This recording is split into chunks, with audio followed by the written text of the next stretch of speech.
মির্চি নিবেদন, গল্প gold mine. গল্প গোল্ড মাইন। একদিন যদি সব শেষ হয়ে যায়, তুমি কি তখনও আমায় মনে রাখবে? নাম মনে রাখবো কি জানি না, তবে চোখ দুটো আর হাসিটা মনে থাকবে। আপনি কি এখন কিংসফোর্ডের পক্ষে সওয়াল করবেন হেমবাবু? কিংসফোর্ডের পক্ষ নিয়ে সওয়াল করব এমন মূর্খ আমি নই, কিন্তু কিংসফোর্ড চিফ প্রেসিডেন্সি ম্যাজিস্ট্রেট। আচ্ছা তুমি বলো তো, তাকে মারার মতো এখনো কি সেই মুন্সিয়ানা দলের হয়েছে? একটা ভালো ছেলেকে পাওয়া গেছে। ছেলেটা কে?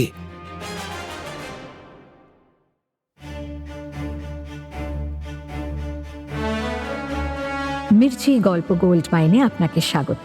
মণিমাণিক্যে ভরা বাংলা সাহিত্যের কিছু কালোজয়ী উপন্যাস ও গল্প দিয়ে সাজানো আমাদের এই মির্চি গল্প গোল্ড মাইন। শুনছেন 2025 সালে দেবারতী মুখোপাধ্যায়ের লেখা রোমাঞ্চকর উপন্যাস উল্লাসকর, যেটি প্রকাশিত হয়েছে দ্বীপ প্রকাশন থেকে। শুনছেন উল্লাসকর, পর্ব 11।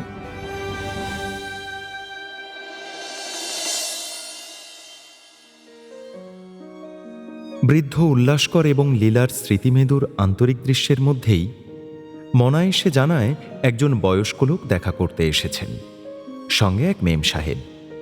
উল্লাসকর লাঠি হাতে উঠে গিয়ে দরজায় দাঁড়ান। সামনের অতিথিদের দেখে বদলে যায় মুখের ভাব, চোয়াল শক্ত হয়। মনে মনে বলেন, ওই চোখ, ওই ঠোঁট, ওই বামগালের তিল বড় চেনা যেন, বড় চেনা। তার কানে কোথা থেকে যেন কচি গলা ভেসে আসতে থাকে। মেজদা, আমায় ঘরের মাঠে নিয়ে যাবি না? এই মেজদা, আমায় কোন গল্পটা শোনাবি? তিনি কিছু বলার আগেই সামনের ভদ্রলোক এগিয়ে এলেন। তারপর ধরা গলায় বললেন, মেজদা, আমি সুখ সাগর। নামটা শুনেই উল্লাসকরের বুকের ভিতর তোলপাড় করে ওঠে, মনের মধ্যে কথার জন্ম নেয়। সুখ সাগর, সুখ সাগর, লন্ডনে পালিয়ে যাওয়া আমার একমাত্র ছোট ভাই, যে কিনা বিয়ে করেছিল জাত শত্রু ইংল্যান্ডের এক মেয়েকে। সে এতকাল পরে আবার এসেছে। উল্লাসকরের কানে যেন তালা লেগে যায়। চোখ বোঝেন তিনি। তারপর খুব শান্তভাবে বলেন, কেন এসেছিস তুই? তোর লজ্জা করে না? যারা আমাদের মারলো, তুই তাদের মেয়েকে বিয়ে করলি? ছি!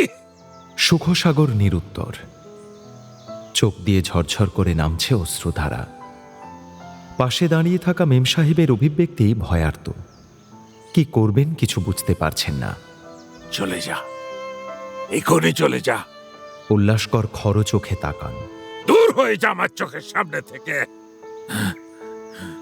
কথাটা উচ্চারণ করেই আর দাঁড়ান না। কাঁপা পায়ে ঘরে ফিরে এসে খিল তুলে দেন উল্লাসকর। চোখের সামনে ভেসে ওঠে এক পুরনো চিঠির পাতা। পূজনীয় মেজ দাদা, নীলা দিদির কাছে খবর পেলাম তুই বাগান থেকে দেশভ্রমণে যাচ্ছিস। মা খুব চিন্তা করছেন। লাবণ্য বলছে মেজদা নিশ্চয়ই তলোয়ার খেলা শিখতে যাচ্ছে। সত্যি তাই না কি রে? আমার জন্য কি আনবি? একটা লাট্টু আনবি? না হলে মিছরি দিলেও আমি খুশি হব। প্রণাম নিস। উল্লাস চিঠিটা পড়তে পড়তে হেসে ফেলল। চিঠিটা ভাঁজ করে লীলার দিকে তাকালো।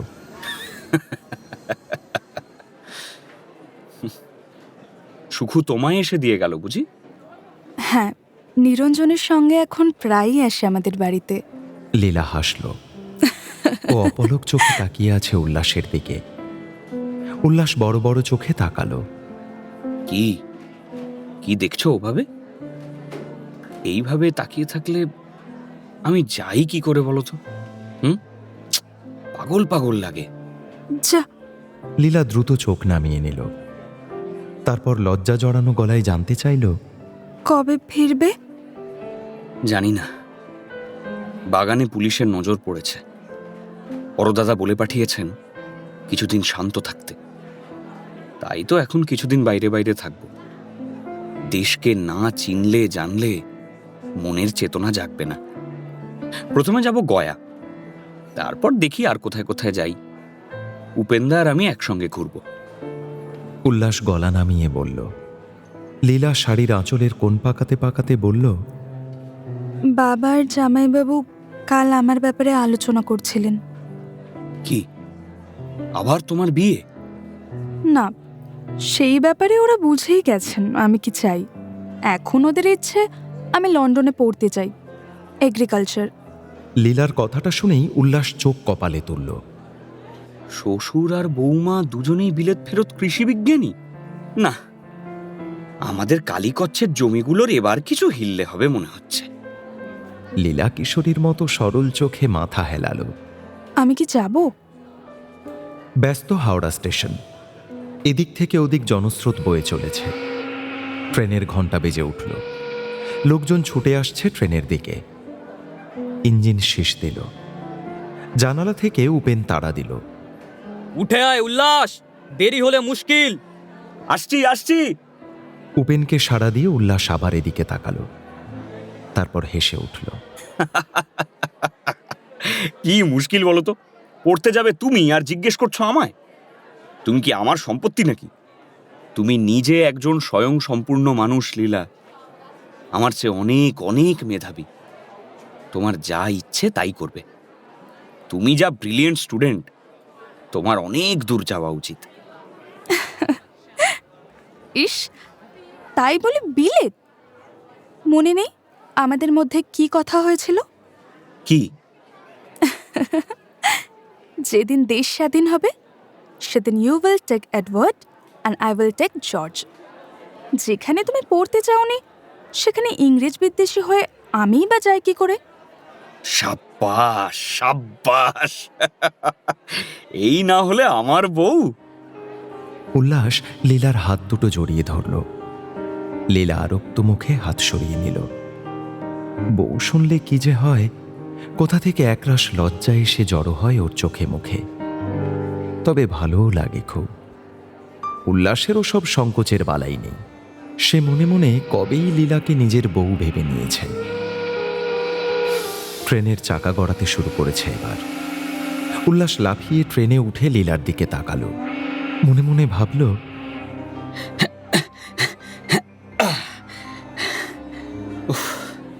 এইসব সময়গুলো এমন অস্বস্তিকর, কি থেকে কি হয় চোখ জ্বালা করে ওঠে। মনে হয় লীলাকে কোনো জাদু বলে ছোট্ট করে নিয়ে সঙ্গে করে ঘুরলেই তো ভালো হতো। উফ। সাবধানে যেও, বাঁকিপুরে প্রকাশ কাকার বাড়ি উঠতে ভুলো না, আমি চিঠি লিখে দিয়েছি।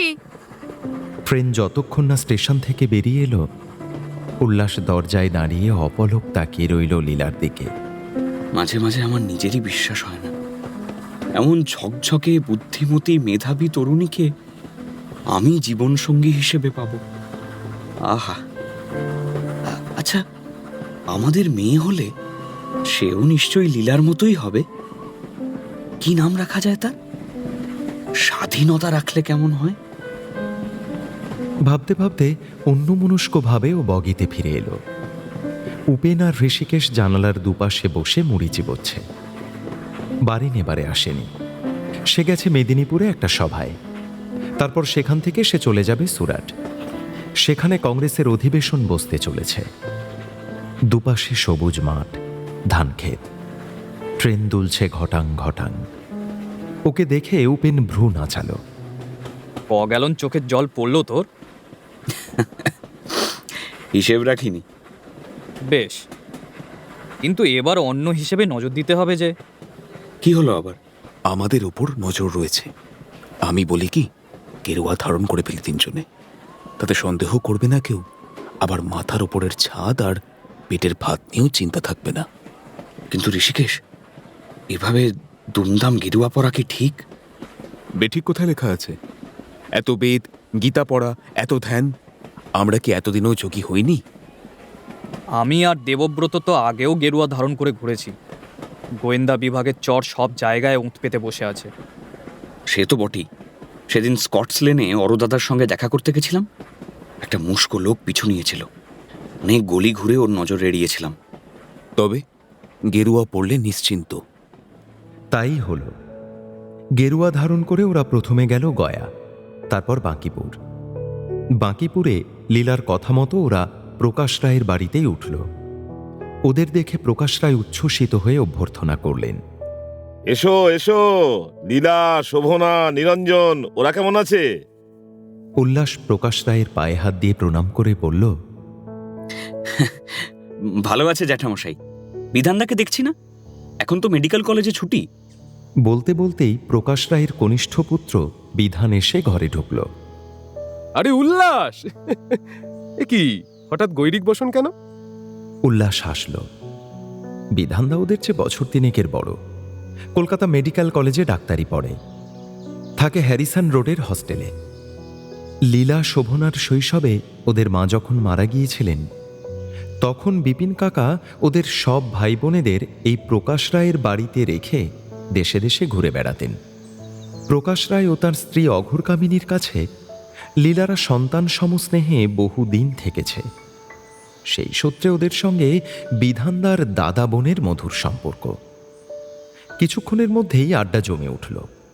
উপেন আর ঋষিকেশ প্রকাশ রায়ের সঙ্গে স্বদেশী আলোচনায় মেতে গেল। বিধানদা ইঙ্গিতে উল্লাসকে নিয়ে ছাদে উঠে এলো। তারপর কৌতুকপূর্ণ চোখে বলল, এই ভাইয়া, এত বড় খবরটা কিনা আমায় অন্যের মুখ থেকে শুনতে হলো? হ্যাঁ, আরে বিধানদা, কি খবর? উল্লাস অবাক। কলকাতায় টুকটাক দেখা হয় বিধানদার সঙ্গে। বিধানদা অত্যন্ত ভালো ছাত্র, রাজনীতিতে থাকেন না, কোনো সভা সমিতিতেও আসেন না, তবে ওদের সঙ্গে বেশ সহজভাবে মেশেন। উল্লাস ভাবল, বিধানদা কি কোনোভাবে জানতে পেরেছে ওদের গোপন বিপ্লবী আখড়ার কথা? পরক্ষণেই ওর ভুল ভেঙে গেল। বিধানদা মুচকি হেসে বলল, দেখো, তুমি যে আমার ভগ্নিপতি হতে যাচ্ছ সেটা তো এতদিন জানতাম না। ভাগ্যিস শোভনা চিঠিতে জানালো, তবে আমি কিন্তু ভারী খুশি হয়েছি ভাই। উল্লাস স্বস্তির নিঃশ্বাস ফেলল। লীলার কাছেই শুনেছে। প্রকাশ কাকা যশোরের বীর রাজা প্রতাপাদিত্যের বংশধর। যদিও সেই সম্পত্তি বহু শরিকের ভাগাভাগিতে কিছুই তেমন মেলেনি। প্রকাশ কাকা আগে সরকারি চাকরি করতেন, এখন ব্রাহ্ম সমাজের কাজ নিয়ে থাকেন। উল্লাসের ভাবনায় ছেদ পড়ল বিধানের কথায়। কি হে, মুখে কুলু পাটলে কেন? তা ছাতনা তলায় কবে বসছ? আগে দেশ স্বাধীন হোক, তারপরে ওসব দাদা। লীলারও তাই মত। সে কি হে, আরে বাবা, দেশ কবে স্বাধীন হবে তার কি কোনো ঠিক আছে?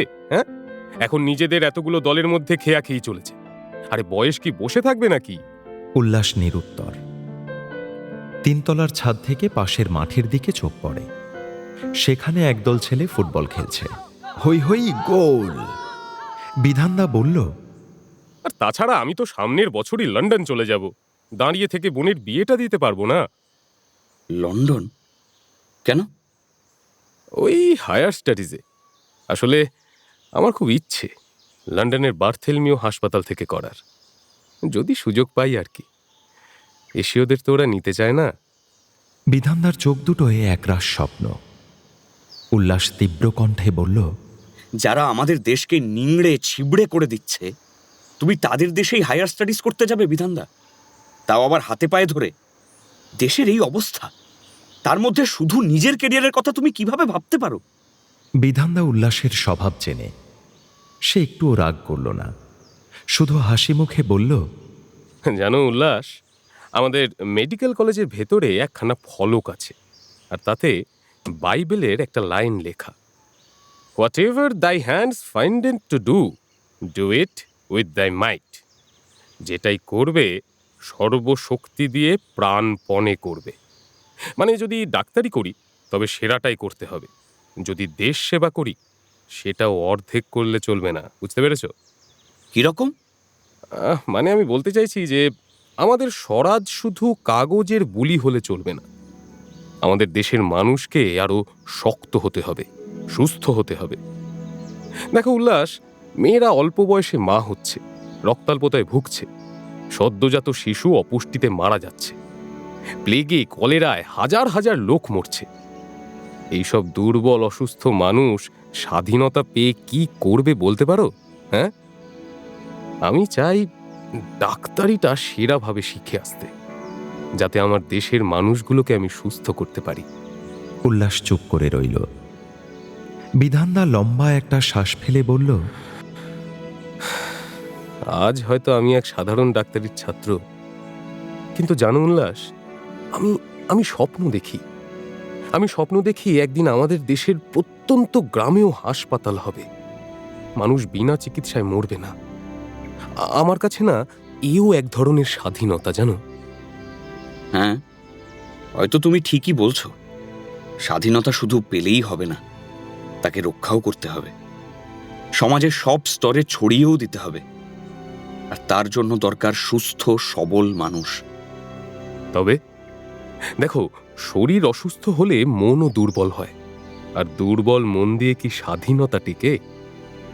তোমরা বন্দুক আর বোম ধরো উল্লাস, আমি না হয় সার্জারির ছুরি ধরব, দুটোই কিন্তু অস্ত্র, কাজ শুধু আলাদা। উল্লাস চমকে উঠল। বিধানদা তার মানে ওদের সব খবরই রাখে।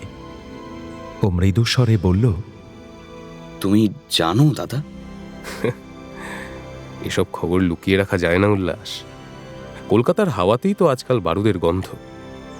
প্রেসিডেন্সিতে রাসেলকে জুতো মেরে তুমি কলেজ ছাড়লে। জানো উল্লাস, তোমাদের চোখের দীপ্তি দেখে না বুঝলেও অন্তত আন্দাজ করা যায়। তবে ভয় পেও না, আমি কারো কাছে তোমাদের নাম বলবো না। আসলে জানো উল্লাস, তোমাদের সাহসকে আমি স্যালুট করি। উল্লাস বিস্মিত দৃষ্টিতে তাকিয়ে রইল। বিধানদা বলে যেতে থাকল, কিন্তু শোনো, তোমাদের বিপ্লব মানুষকে জাগাচ্ছে, তাতে সন্দেহ নেই। তবে সেই জেগে ওঠা মানুষকে বাঁচিয়ে রাখা, সুস্থ রাখা, ওটাই হবে আমার কাজ। স্বাধীনতা মানে শুধু বিদেশি শাসকের পতন নয়, স্বাধীনতা মানে আমাদের মানুষের রোগ যন্ত্রণার অবসান। উল্লাস কিছু না বলে বিধানদাকে জড়িয়ে ধরল। দুজনের চোখেই তখন গোধূলির আলো পড়েছে। দূরের মাঠ থেকে ছেলেদের চিৎকার ভেসে আসছে, গোল!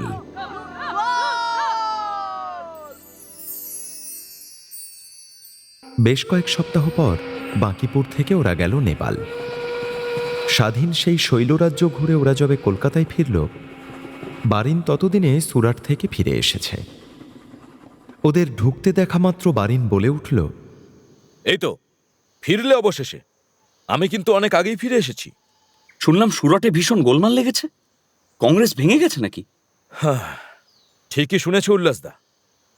গোখলে সভাপতি হওয়ার পর তিলকের নাম উঠতেই বিরোধিতা শুরু হলো। লালবাল পাল বনাম গোখলে মডারেটরা, শেষে চেয়ার ছুঁড়ে মারার মতো অস্থিরতা। একসময় তো পুরো অধিবেশনই ভেস্তে গেল। চেয়ার ছুঁড়ে মারা? এ কংগ্রেস? হ্যাঁ, এবারে যা ঘটেছে তাতে বোঝা হয়ে গেছে, নরমপন্থা আর চরমপন্থা একসঙ্গে চলতে পারে না। বালগঙ্গাধর তিলক বলছিলেন স্বরাজ আমাদের জন্মগত অধিকার, আর গোখলে বলছেন ধীরে চলতে হবে। দুই দিকের সংঘর্ষেই সর্বনাশ। তাই বলে সত্যি চেয়ার ছোঁড়া হয়েছে? শুধুই কি চেয়ার, জুতো, ডিম, লাঠি যা পাওয়া গেছে তাই উড়েছে। কংগ্রেসকে দেখে মনে হচ্ছিল না সভা, মনে হচ্ছিল হাটখোলার মারামারি। অত বড় বড় নেতা, তিলক, সুরেন্দ্রনাথ, ফিরোজ শাহ মেহতা, ওদের সামনে এসব? সে একেবারে কেলেঙ্কারি কাণ্ড। তিলক উঠতে যেতেই থামিয়ে দিলেন মালব্য। আমরা হই হই করে উঠলাম। ওরা তখন রাসবিহারী ঘোষ জিন্দাবাদ বলতে লাগলো। কি উত্তেজনা, বাপ রে বাপ! সুরেনবাবুর কপালেও একজোড়া জুতো গিয়ে পড়ল। বিশ্বাস করবে না, দেখে লজ্জায় মাথা নিচু হয়ে গেল। ছি ছি ছি ছি, এ কি কাণ্ড! তবে আর বলছি কি, তারপর পুলিশ ডেকে সভা ভাঙানো হলো। তারপর নরমপন্থীরা আলাদা বৈঠকে গিয়ে আমাদের বহিষ্কার করে দিল। কংগ্রেস এখন দুভাগ, মডারেট আর এক্সট্রিমিস্ট। এইসবের মধ্যে অরবিন্দদা কোথায় ছিলেন? উল্লাসের প্রশ্নে বারিনের মুখে ক্লান্ত হাসি ফুটল। মঞ্চের হুল্লোড়ে সেজদা ছিলেন না, কিন্তু পাশের ন্যাশনালিস্টদের আলাদা কনফারেন্সে তিনি সভাপতি। অত গোলমালেও শুধু বললেন, পাগলামো করো না, সংখ্যায় ডুবিয়ে দেওয়া না গেলেও ভেঙে বেরিয়ে আসতে হবে। কোনোভাবেই মডারেটদের কনভেনশনে যাওয়া যাবে না। তাহলে উনি তিলকের চেয়ে চেঁচালেন কম, কিন্তু দিশা দিলেন বেশি। ঠিক তাই, তিলক আগুন, কিন্তু সেজদা যেন ঠান্ডা ধারালো ছুরি। কাগজে কলমে যেটা লিখলেন সেটাই ছেলেদের মাথায় ঢুকে গেল। উনি আগে থেকেই বলতেন ভাঙন হবেই, এখন তো সত্যিই হলো।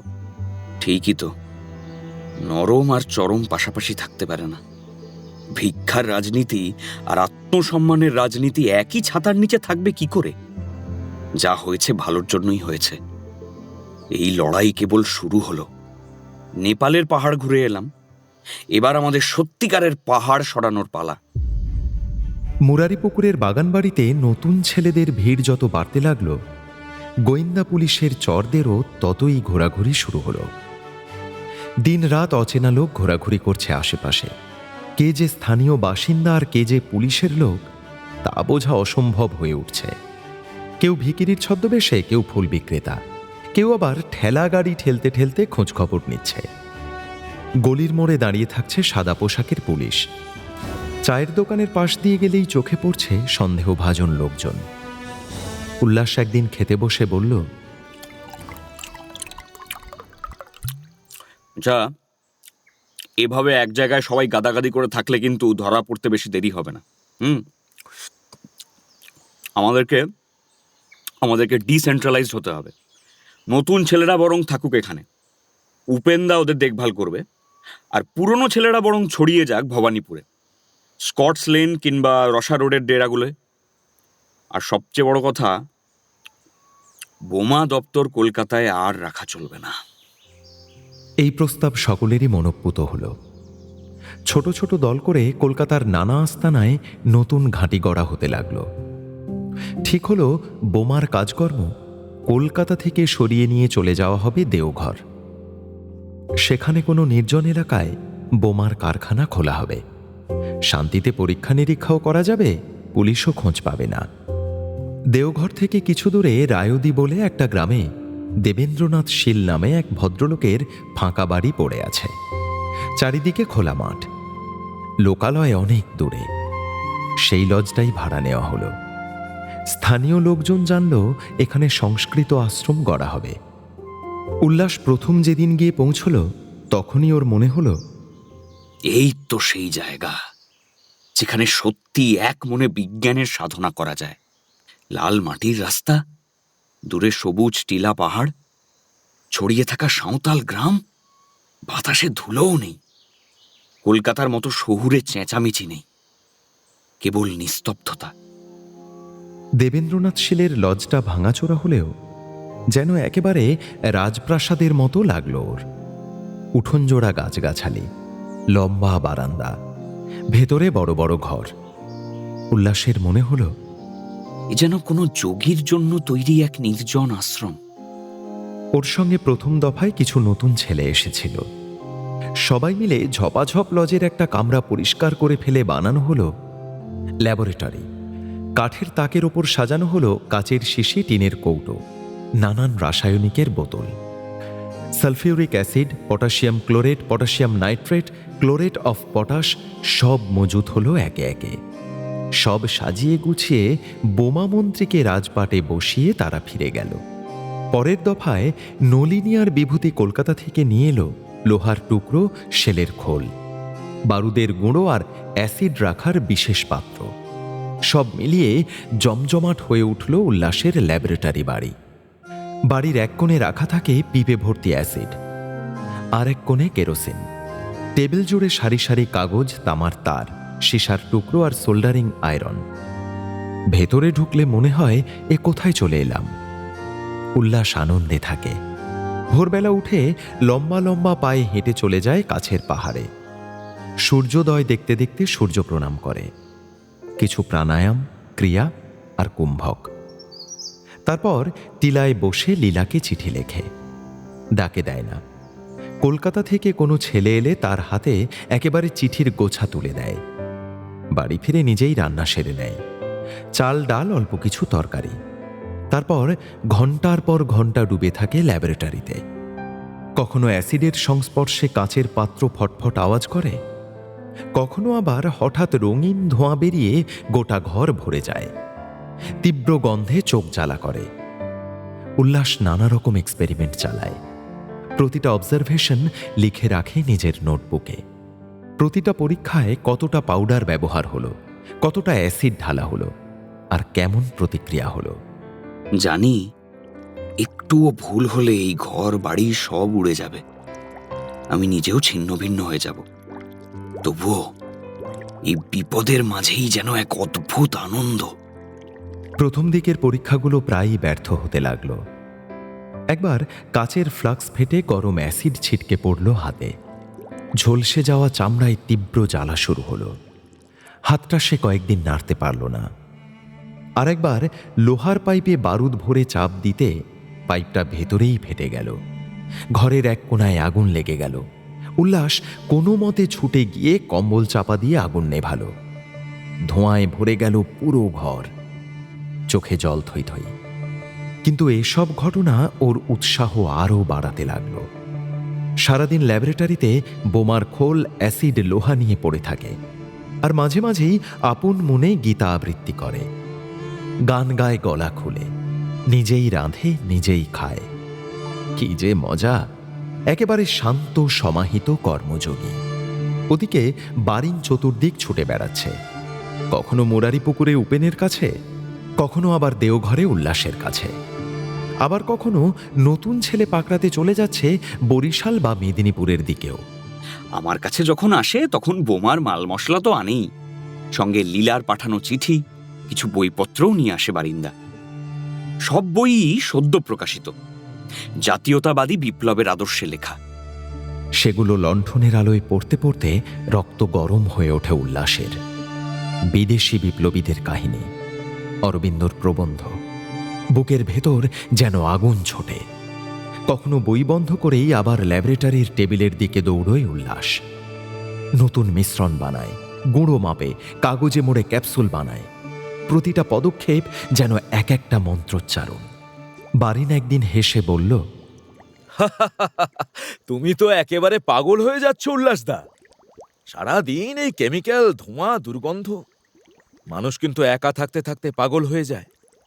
যে দেশের জন্য জীবন বাজি রেখেছে সে আর পাগল হলে ক্ষতি কি? এই পাগলামি তো আসল সাধনা। এমনি এমনি কি পড়াশুনো ছেড়ে এই পথে এসেছিলাম? আমি দিব্যি আছি। ওদিকের খবর কি? খবর তোফা।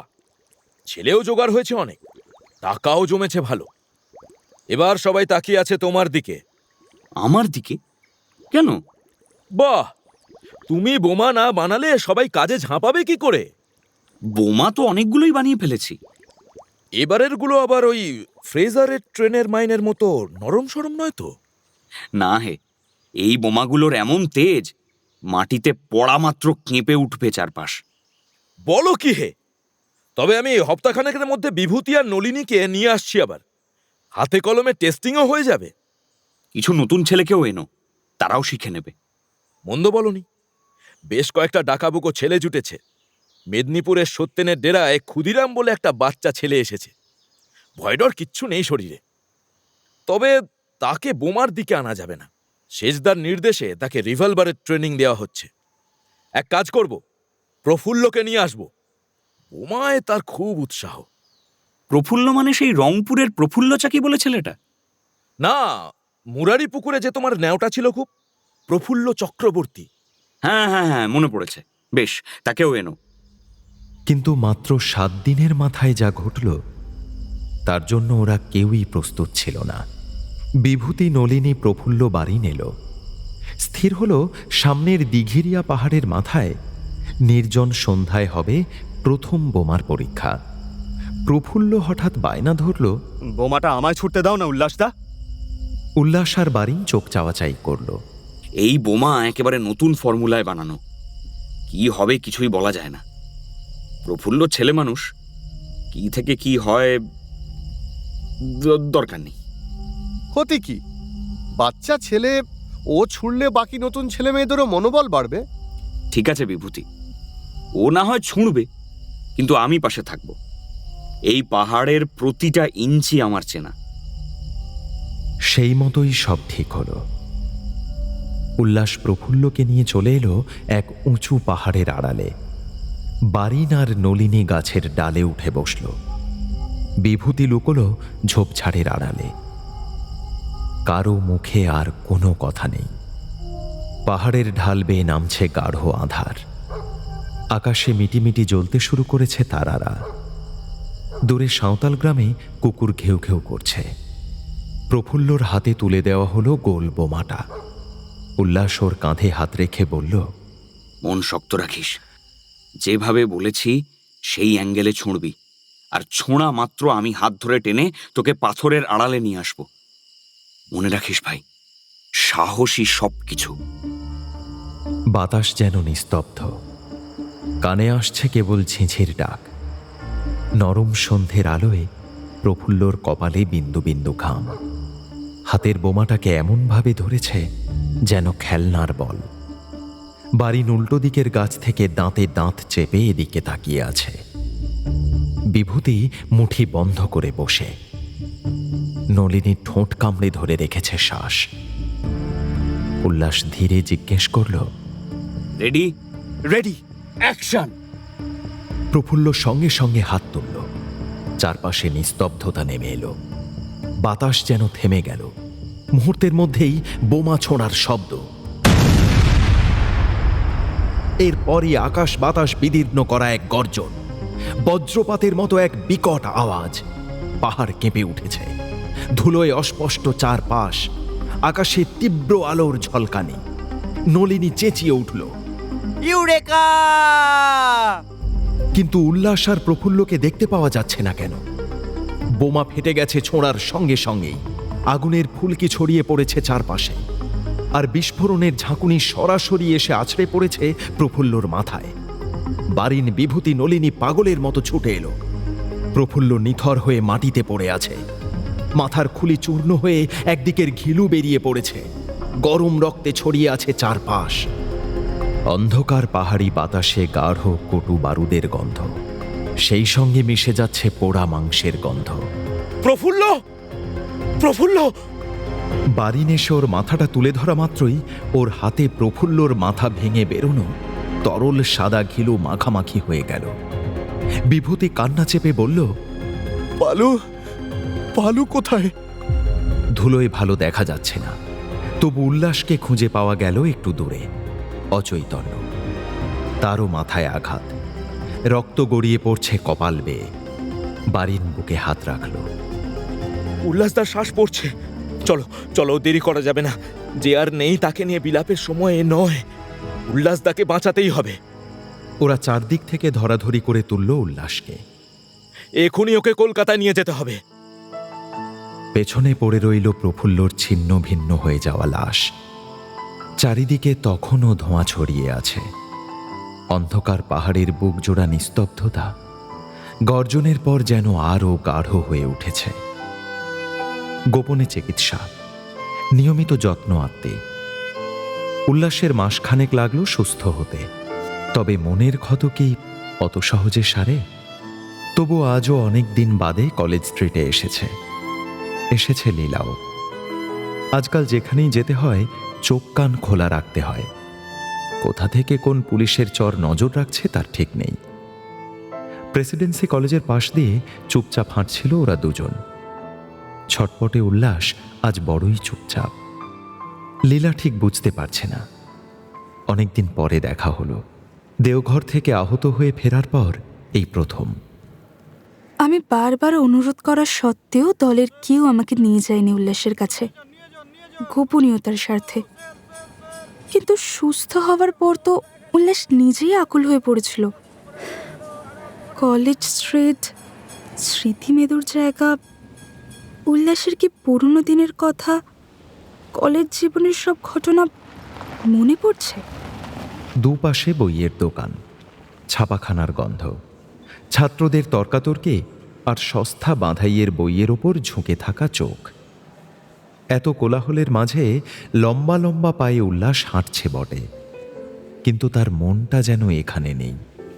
তোমার চোখে আজ কেমন একটা ভাব, সবসময় যেন অন্য কোথাও ডুবে আছো। কিছু নিয়ে চিন্তা করছো? না, আসলে প্রফুল্লর মুখটা চোখের সামনে ভেসে ওঠে বারবার।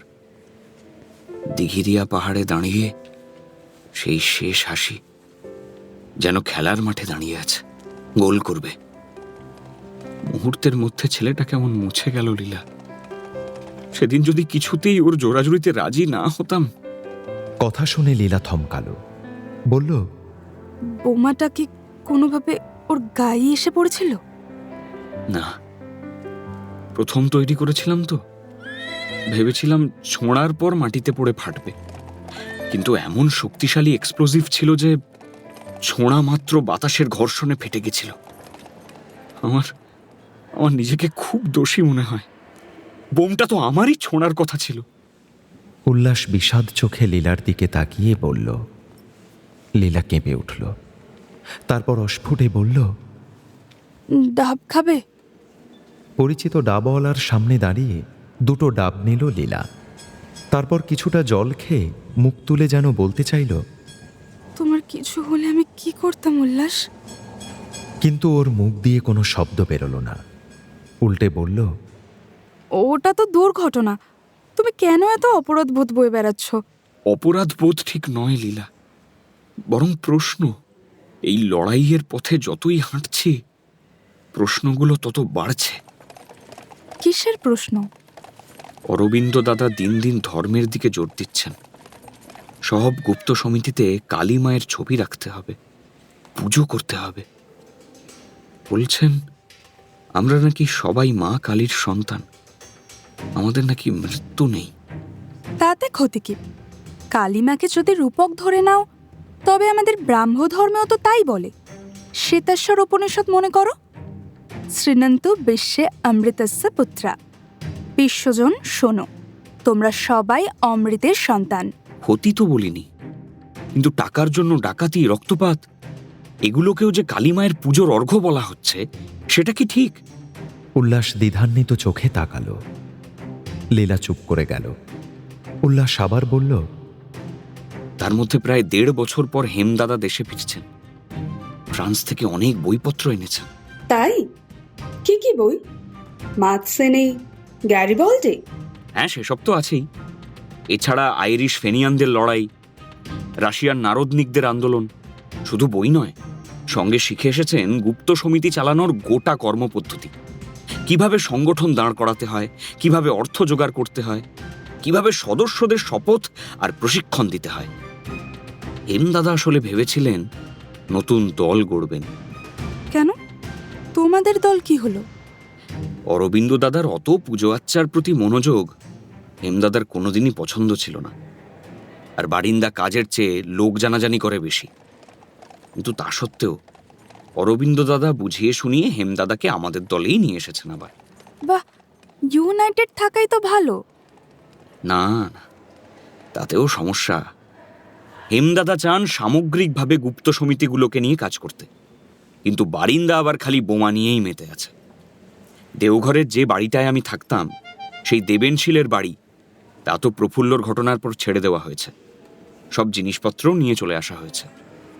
এখন আমরা সবাই মুরারি পুকুরে রয়েছি বটে, কিন্তু যে কোনো দিন পুলিশ অ্যারেস্ট করতে পারে। তবে নতুন আরেকটা বোমার কারখানা গড়তে হবে, কিন্তু তার আগে বারিন্দা চাইছেন কার্নিভালের ওপর বোমা ফেলতে। কার্নিভাল মানে চন্দননগরের মেয়র মসিয়ে কার্নিভাল?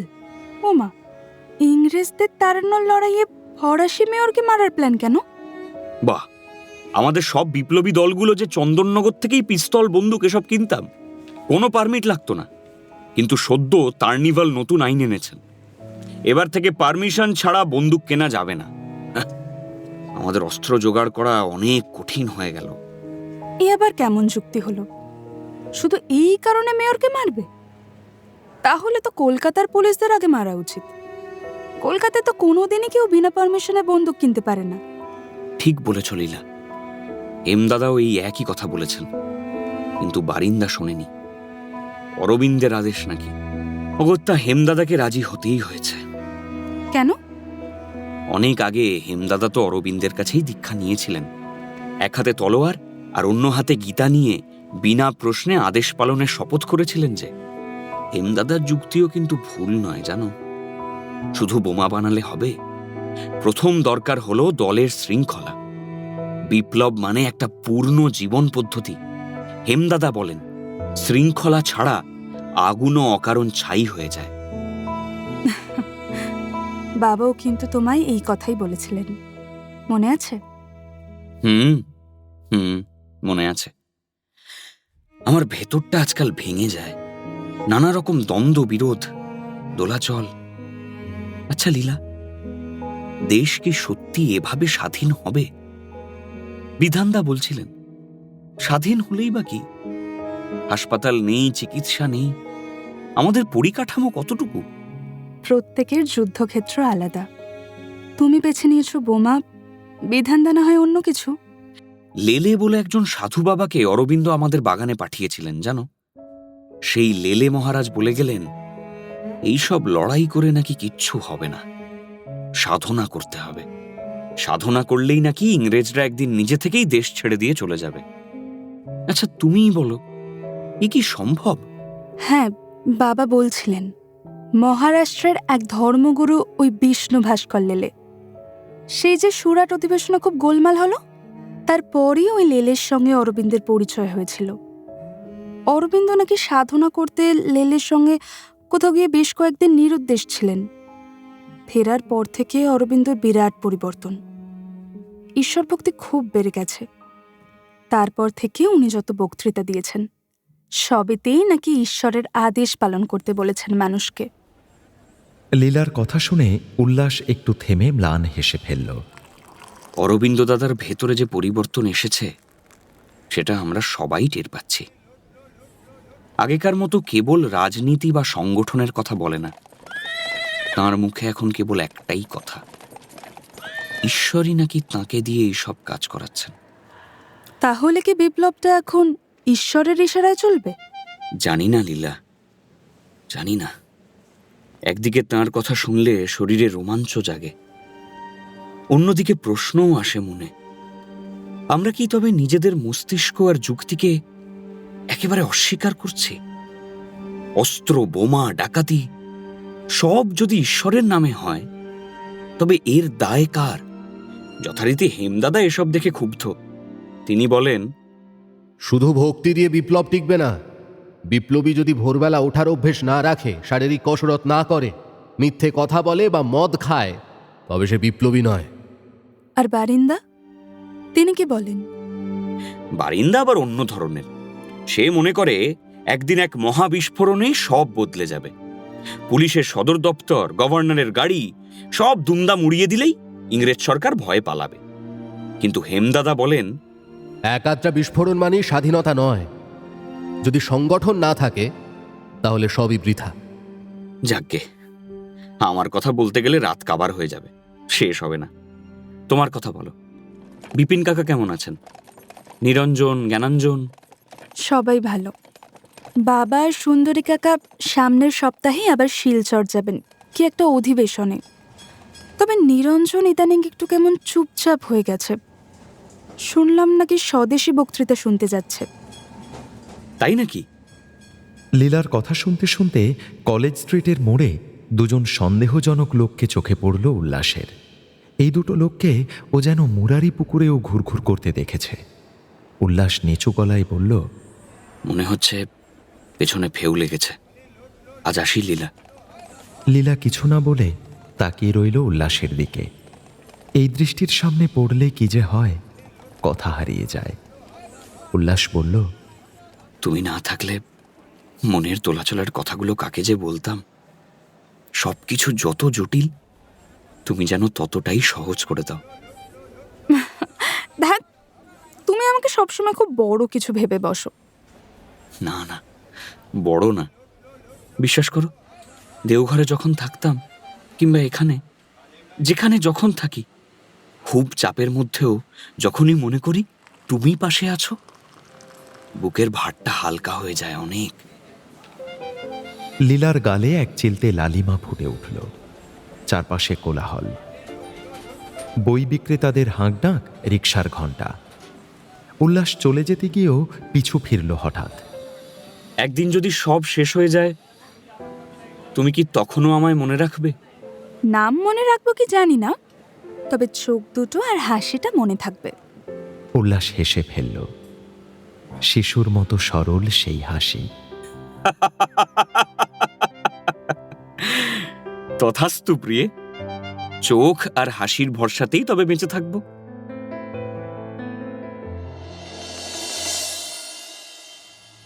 বারবার ব্যর্থতা। চন্দননগরের মেয়র টার্নিভ্যালের সময়ও বোমা ঠিকমতো কাজ করল না। হেমচন্দ্রের সেই সময় ধুম জ্বর, তিনিও খুব একটা সাহায্য করতে পারেননি। টার্নিভ্যালের চন্দননগরের বাড়িতে বোমা ছুঁড়লেও তা কেবল পটকার মতো একটু ছিটকেই নিভে গেছে। বারিন হতাশ হয়ে বলেছিল, এভাবে হবে না, দেরি হয়ে যাচ্ছে। দেওঘরের বাড়িতে যেমন ভালোভাবে এক্সপেরিমেন্ট করে বানাতাম, সেই সুযোগটা এখানে পাচ্ছি কই তুমি বলো? বারিন মাথা নেড়ে চুপ করে গেছিল। উল্লাসের কথা ভুল নয়। তারপর দিন কয়েকের মধ্যেই ভবানীপুর অঞ্চলে ভাড়া নেওয়া হয়েছে একখানা বাড়ি, চারপাশে অনেক ঘরবাড়ি। বারিন বলেছে, ভালোই হবে, চট করে পুলিশের নজর পড়বে না এদিকে। হেমচন্দ্র ভবানীপুরের সেই বাড়িতে চলে গেছেন। ওখানেই শুরু হয়েছে বোমা নিয়ে পরীক্ষা নিরীক্ষা। হেমচন্দ্র তার ইউরোপ ফেরত বিদ্যা শেখান, আর উল্লাস সত্যানন্দ কানাইলালরা মন দিয়ে শেখে।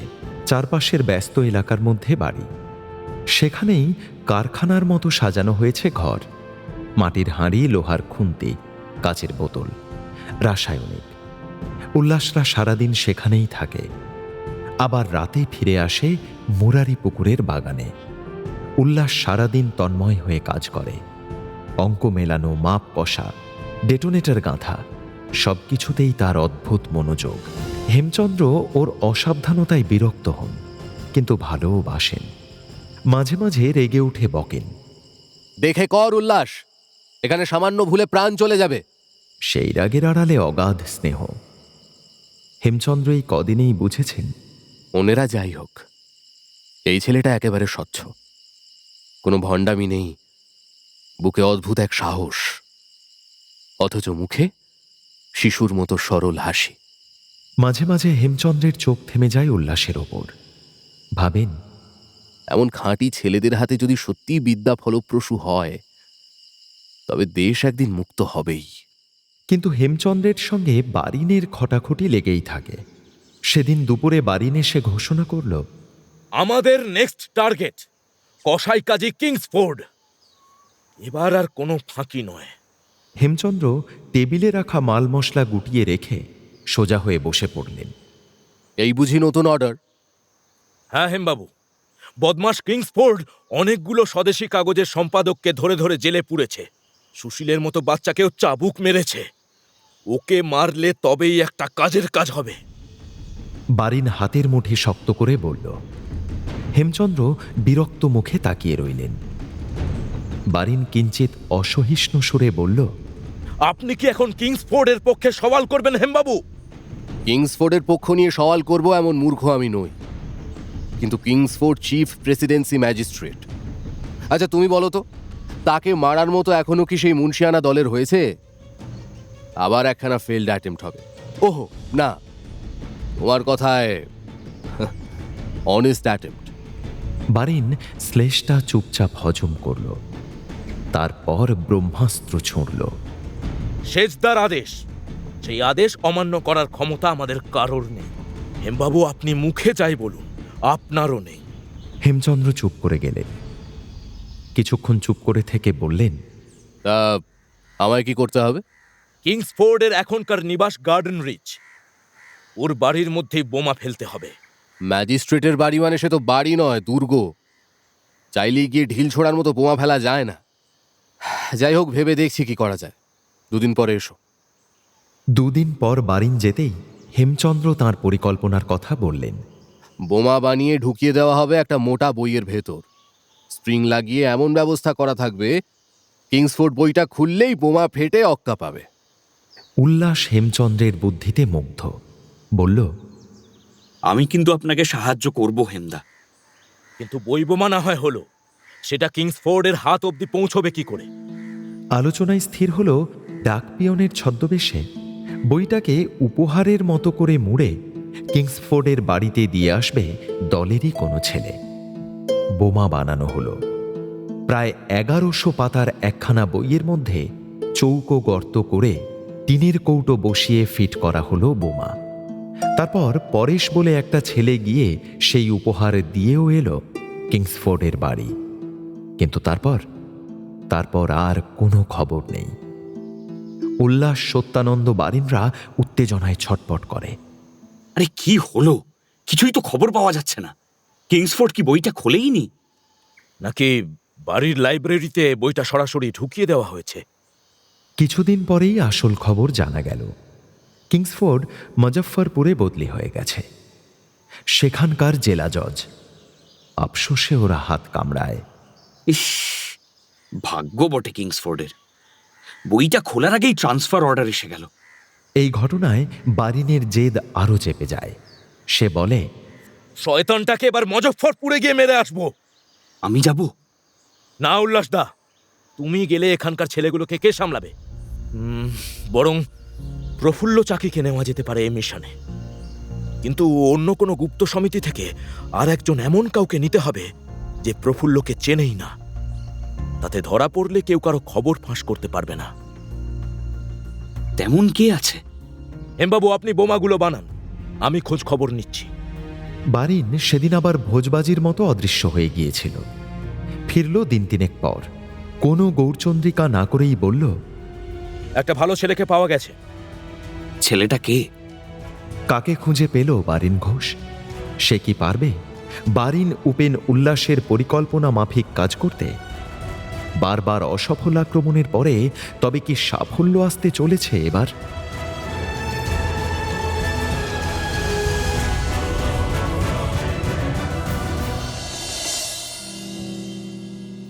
আজ শুনলেন দেবারতী মুখোপাধ্যায়ের লেখা উল্লাসকর, পর্ব 11।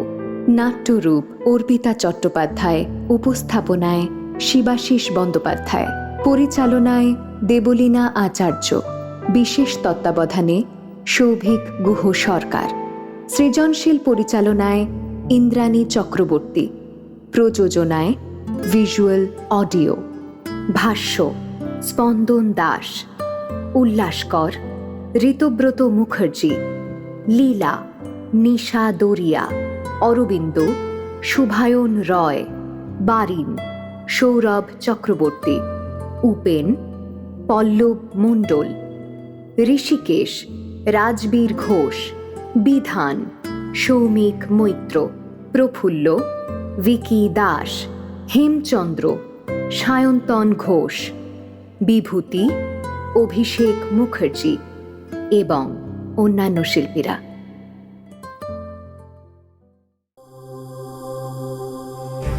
মির্চি নিবেদন, গল্প গোল্ড মাইন।